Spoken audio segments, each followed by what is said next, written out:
नमस्कार, आप देख रहे हैं एनडीटीवी दुनिया। मैं हूं नगमा और आज सबसे पहले बात होगी डोनाल्ड ट्रंप की। हमारी लीड स्टोरी दिखाते हैं पहले आपको क्या है। अमेरिका में रह रहे उन 18,000 भारतीयों की कहानी, उन भारतीय लोगों से जिनको भारत वापस भेजा जाना है, उनके साथ क्या बीत रही है, क्या है उनकी चिंताएं, देखेंगे हमारी लीड स्टोरी। और इसके साथ साथ देखेंगे गाजा में लोग लौट रहे हैं, लेकिन वेस्ट बैंक में इजराइल की कार्रवाई अभी भी जारी है। ऐसे में कैसे बनी रहेगी शांति। और इसके अलावा अमेरिका में एक तरफ आग का कहर और दूसरी तरफ बर्फबारी जमकर हो रही है, तो कहीं आग और कहीं इतनी ज्यादा ठंड। साथ साथ चीन में कहां पर नजर आए छोटे छोटे 25 पैंडा। एक जाने माने गिटारिस्ट के पुराने गिटार बिके करोड़ों में। लेकिन सबसे पहले देखते हैं लीड स्टोरी, यानी डोनाल्ड ट्रंप के अजीबोगरीब फैसले। डोनाल्ड ट्रंप के राष्ट्रपति पद पर आते ही एग्जीक्यूटिव ऑर्डर्स की झड़ी लग गई है और सबसे ज्यादा हलचल है बर्थ राइट सिटीजनशिप को लेकर, यानी कि नागरिकता जो आपको अमेरिका में जन्म होने पर अधिकार के तौर पर मिलती थी, वो अब खत्म हो जाएगी। और इसकी डेडलाइन है 20 फरवरी की। लेकिन इस डेडलाइन की वजह से एक हड़कंप मचा हुआ है। बहुत दिलचस्प है कि इस खबर के बाद से ऐसे भारतीय दंपतियों की डॉक्टरों के यहां भीड़ लगी है जिनके घर बच्चे का जन्म होने वाला है। भीड़ है कि किसी भी तरह से बच्चे का जन्म 20 फरवरी से पहले हो जाए, क्योंकि 20 फरवरी से बर्थ राइट सिटीजनशिप खत्म हो जाएगी। 20 फरवरी से पहले जन्म हो ताकि अमेरिकी नागरिकता मिल जाए। तो डोनाल्ड ट्रंप के इस ऑर्डर से हड़कंप मचा हुआ है।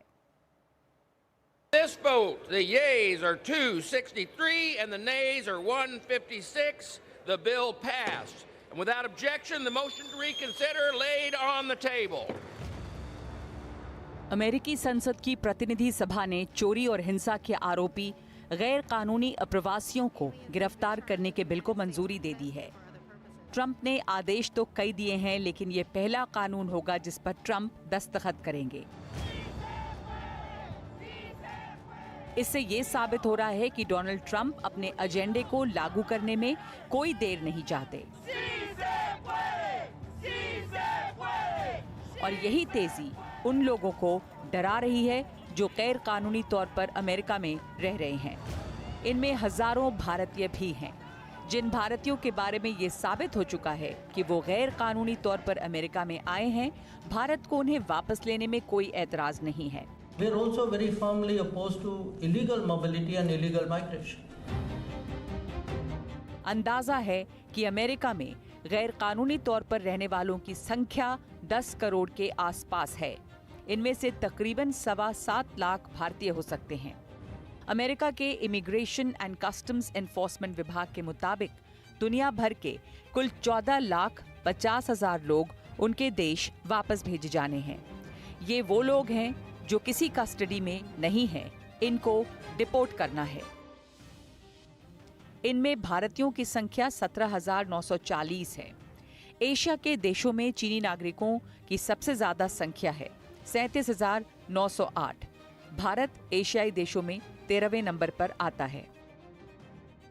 वैसे गैर कानूनी तौर पर अमेरिका में घुसने वालों में मेक्सिको, अल सल्वाडोर, ग्वाटेमाला के लोग सबसे ज्यादा हैं।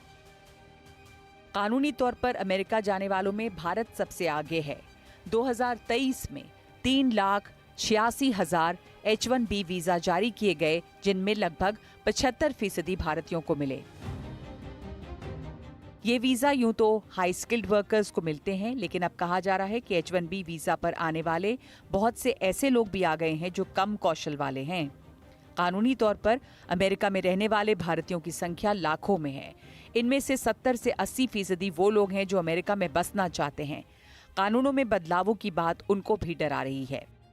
अमेरिका के ग्रीन कार्ड के लिए फिलहाल 15 से 20 साल की वेटिंग लिस्ट है और दूसरे वीजा भी आसान नहीं। EB-1 वीजा जो विज्ञान, कला, शिक्षा, कारोबार और खेलकूद से जुड़े प्राथमिकता वाले कामों के लिए मिलता है। इनको ग्रीन कार्ड के लिए कम से कम 3 से 4 साल इंतजार करना होता है। EB-2 वीजा असाधारण डिग्री और योग्यता वालों के लिए है। EB-3 वीजा 2 साल के अनुभव और डिग्री के साथ कुशल और प्रोफेशनल लोगों के लिए है। दोनों ही श्रेणियों में ग्रीन कार्ड के लिए 13 से 20 साल इंतजार करना होता है। वैसे अब तो $8 लाख से $15 लाख तक निवेश करने पर मिलने वाले EB-5 वीजा से भी आगे की राह आसान नहीं दिखाई दे रही।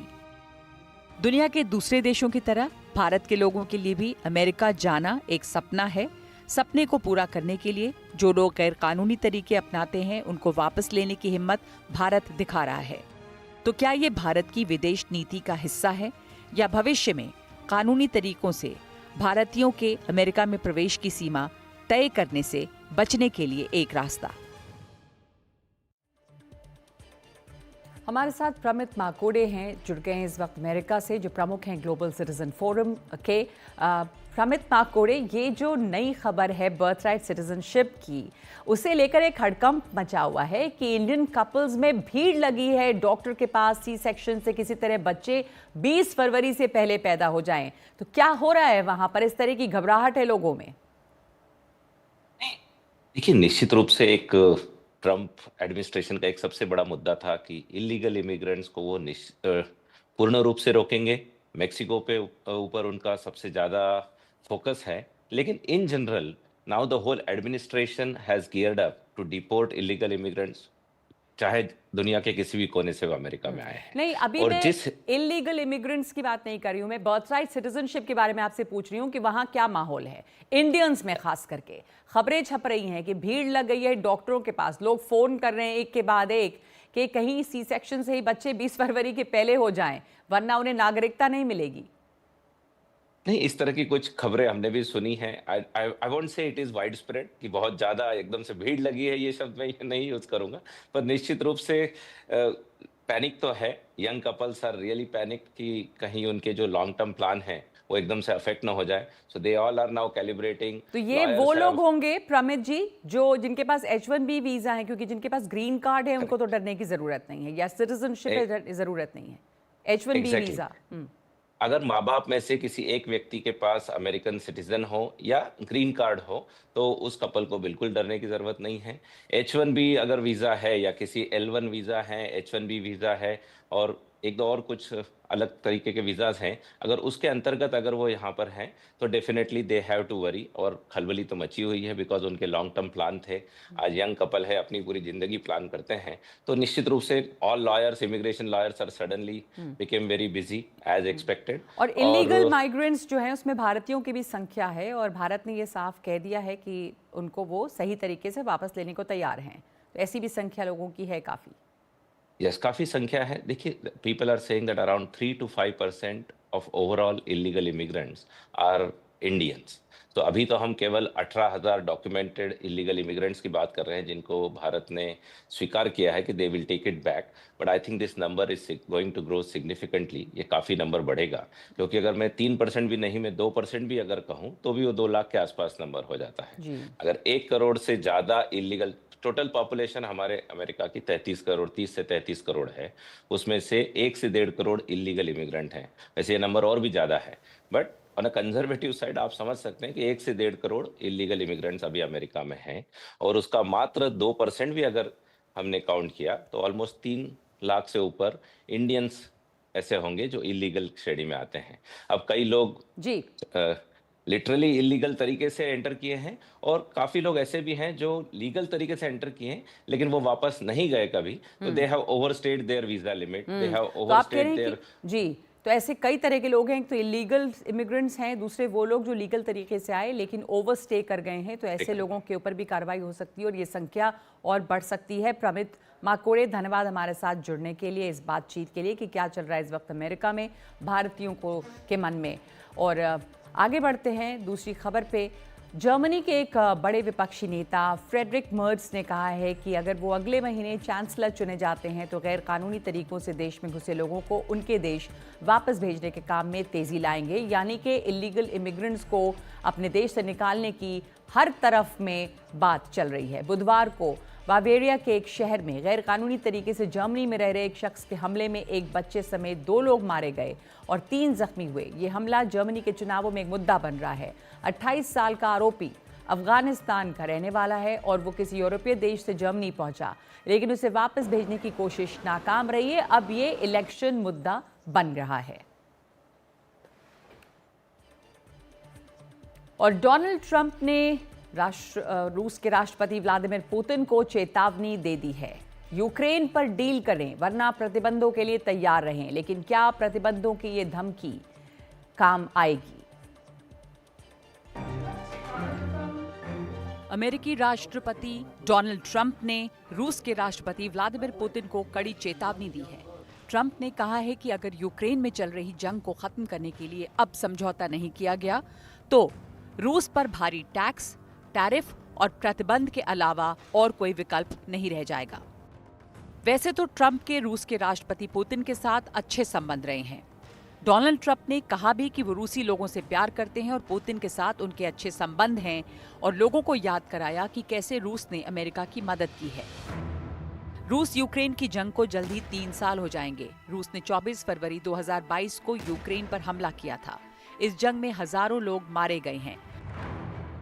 अमेरिका और पश्चिमी देशों ने यूक्रेन की हथियारों और पैसों से मदद की ताकि वो रूस का मुकाबला कर सके, लेकिन पश्चिमी सहायता के अरबों डॉलर की मदद के बावजूद इसका कोई समाधान नहीं निकला है।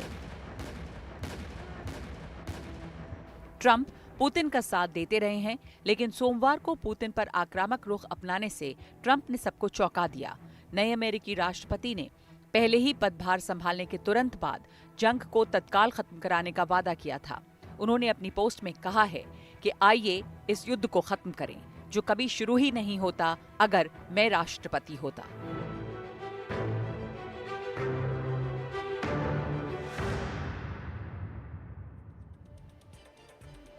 और अब बात दूसरे युद्ध की, यानी गाजा और इजराइल। यहाँ पर गाजा में सीज फायर के बाद राहत पहुंचने लगी है और लोग घरों को लौटने लगे हैं, लेकिन घर की जगह तो हर तरफ मलबा पड़ा है और वो उनको आगे बढ़ने से रोक रहा है। ये भी सवाल है कि सीज फायर आखिर चलेगा कब तक। सीज फायर हिजबुल्लाह के साथ भी हुआ, लेकिन वेस्ट बैंक पर इजराइल के हमले बंद नहीं हुए। इस वक्त भी इजराइल की कार्रवाई जारी है।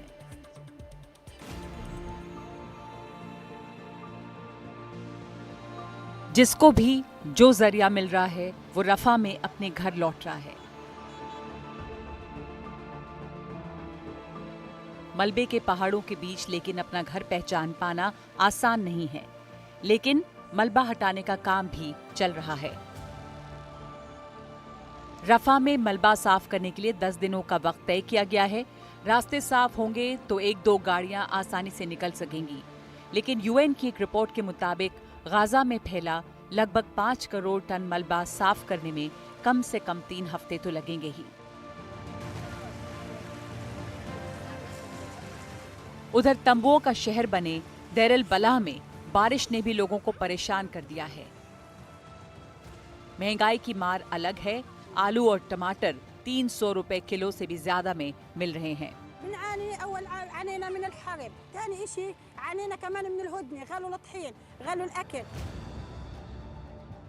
सीज फायर के बाद गाजा में अभी तो शांति है, लेकिन 30 लाख की आबादी वाले वेस्ट बैंक में इजराइल अब भी चुप नहीं है। उसने जेनिन में एक बड़ा फौजी अभियान चलाया है। उसने 2 आतंकवादियों को मारने का दावा किया है, जिन पर इस महीने की शुरुआत में एक बस पर हमला करने का आरोप था। दरअसल गाजा में सीज फायर के बाद इजरायली प्रधानमंत्री नेतन्याहू को अपने देश में ही अति दक्षिणपंथी लोगों के विरोध का सामना करना पड़ रहा है। उसका एक नमूना वेस्ट बैंक में भी मिला, जब 2 फिलिस्तीनी शहरों में कुछ यहूदी लोगों ने हंगामा मचाया। लेकिन सबकी नजर गाजा पर ही है, जहां 42 दिनों का सीज फायर चल रहा है और सब उम्मीद कर रहे हैं कि नेतन्याहू देश में लोगों को मना लेंगे और वो आगे बढ़ेगा। एनडीटीवी दुनिया, और आप दिखाते हैं आपको खबरें दुनिया के कोने कोने से। अमेरिका में एक तरफ आग लगी हुई है और दूसरी तरफ जमकर बर्फबारी हो रही है। दक्षिणी तूफान की वजह से जॉर्जिया में काफ़ी बर्फबारी हो रही है। टेक्सास और लुजियाना में बर्फबारी का रिकॉर्ड टूटने के बाद अब जॉर्जिया की बारी आई है। सड़कों पर जमा भारी बर्फ की वजह से आसपास के इलाकों तक भी जाने में लोगों को परेशानी हो रही है।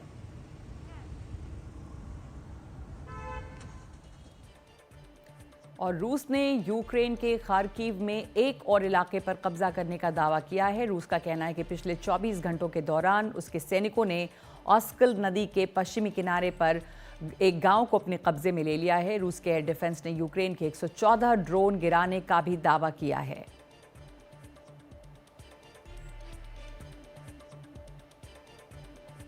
और चीन में नए साल के मौके पर उपहार लेने के लिए भगदड़ मच गई, जिसमें 4 लोगों की मौत हो गई है और 5 जख्मी हैं।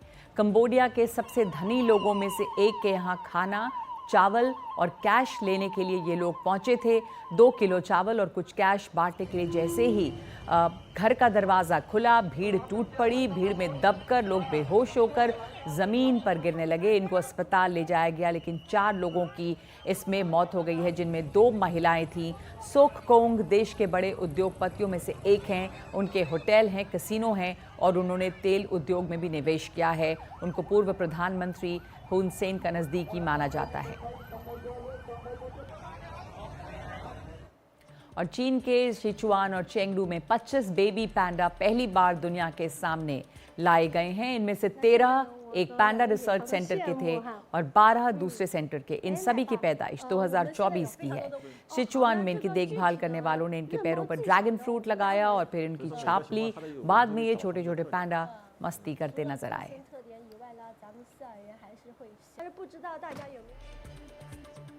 आइए अब आपको दिखाते हैं आज का एक दिलचस्प वीडियो। लंदन में क्रिस्टी की नीलामी में जेफ बेक के गिटार 95 करोड़ में नीलाम हुआ है। जेफ बेक से जुड़े 130 सामानों की नीलामी की गई है, जिनमें से 90 गिटार थे। उनके 1975 के एल्बम ब्लो बाय ब्लो के कवर पे छपा गिटार सबसे महंगा लगभग 11 करोड़ में बिका है। माना जा रहा था कि ये इससे आधी कीमत पर बिकेगा, लेकिन बोली लगते ही 4 मिनट के अंदर अंदर इसके दाम बढ़ते चले गए।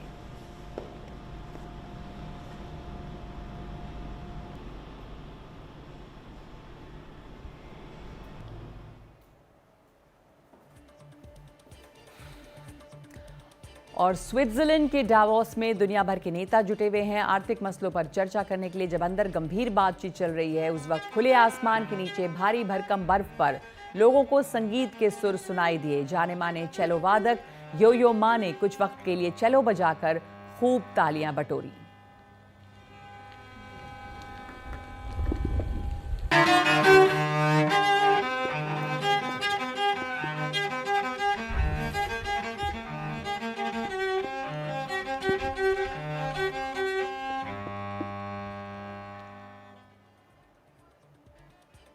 तो एनडीटीवी दुनिया में आज के लिए इतना ही। नमस्कार।